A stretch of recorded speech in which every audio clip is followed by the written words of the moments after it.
Воведувањето на сообраќаен режим пар-непар е одлична мерка која што ќе го намали загадувањето на воздухот, ама не е практична, велат граѓаните за камерата на телевизија Нова. Според нив, најголеми загадувачи на воздухот во главниот град се грејењето на домакинствата и сообраќајот, а еден од начините со кои што ќе се подобри квалитетот на воздухот е засадувањето на нови дрвја. Зашто го загадува најмногу воздухот овде во Скопје?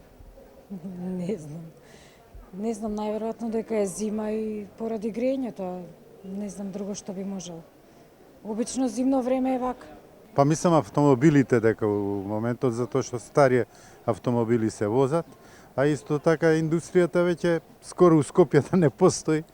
Па колите највеќе ја мислам дека. Порано исто се горело дрва, на шпоред сме се топлеле, ама не било вака загадено. Сега викаат дека од дрвата, не е од дрвата. Ова што е ги секоја дрвата.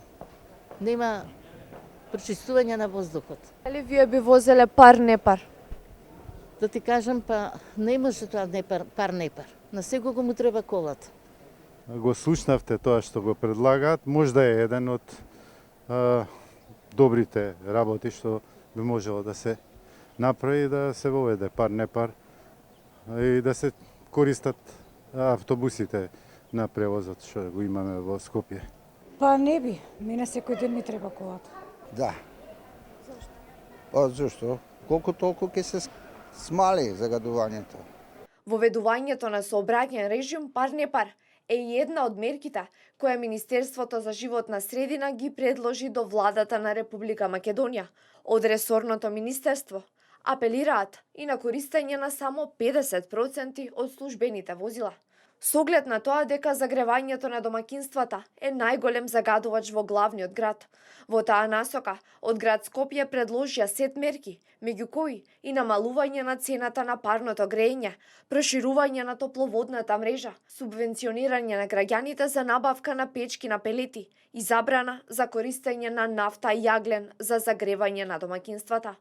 Неодамна, од град Скопје ги прскаа главните сообраќајници во градот со калиум-магнезиум ацетат, средство кое се користи за контрола и намалување на штетните PM10 и PM2,5 честички. При ваква висока концентрација на штетни материи во воздухот, надлежните апелираат до граѓаните да не излегуваат од дома без потреба. Оваа препорака особено важи за деца, стари и изнемоштени лица, за хронично болни и за бремените жени. Да не се загреваат домакинствата со обоен мебел, гуми и пластика и се повеќе да се практикува јавниот превоз. Во општина Карпош била регистрирана рекордно највисока загаденост на воздухот, над 20 пати над дозволеното. PM10 честичките во воздухот изнесувале 1105 микрограми на метар кубен, а канцерогените PM2,5 честички биле дури 10 пати повеќе од дозволеното.